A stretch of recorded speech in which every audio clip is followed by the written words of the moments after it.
I don't know who it was. I have no idea if it was a person. I know only one thing. He really is. And meeting him is the worst thing that can happen to you. Anyway, one day I broke my leg. It's just that I stupidly decided to spider and fell from about the level of the 3 to 4 floor. While breaking me heel, the doctors decided that I would sit in a cast for 3 months. Well, fate, sitting at home, doing nothing. We quickly lost his routine and went to bed when he came to me mind. And one night in March, it was 4:30. I remembered it clearly.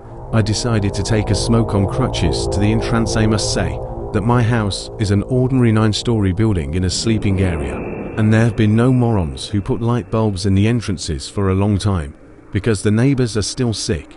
Because of this, it's dark in our entrance at night, and so that the door opposite is not visible. Anyway, I went out, walked through the common corridor and found myself in the entrance.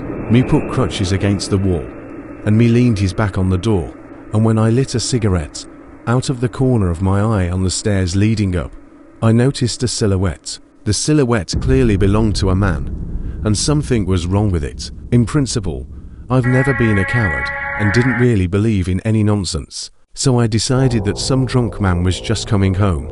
Well, I think, fuck him, let him fall. I'm standing. 10 seconds pass, no steps can be heard in the dark, and the light from the cigarette charcoal is not enough to really see it. Well, I decided to turn on the lighter. I see. It's still standing, and not facing me, but with its back and one leg on the top step, in such a position as if he was rising and, hearing me, froze in half a step.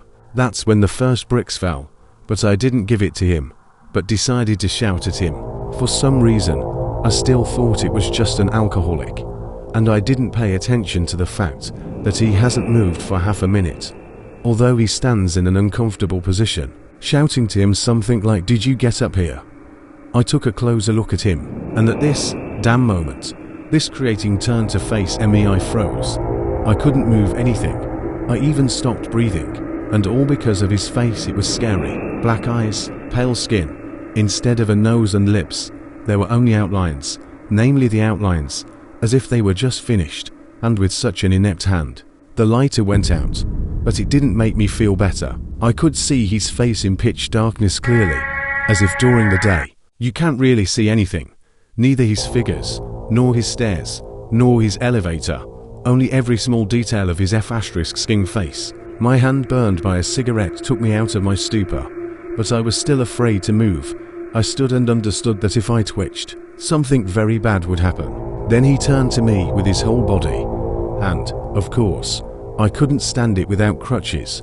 With a plastered leg, I jumped on one leg to the door of my apartment in a second, slammed it and squeezed into the farthest corner of the corridor. We sat like that for about 20 minutes. Slowly horror rolled back. I took a breath, looked at the shaking hands, remembered that I had smoked, and took out a cigarette. Having recovered and completely calmed down, I thought how ridiculous I look. A healthy guy squeezed into a corner like a kitten. And in general, I almost completely attributed the experienced moment to a shaky imagination because of 2 months of loneliness, and laughed at myself in my heart. Then I remembered the crutches that were left standing in the entrance hall. I think we should go, otherwise they'll steal it anyway. I jumped up to the door, decided to open it, but then something stopped me. I think, what the hell, is not joking.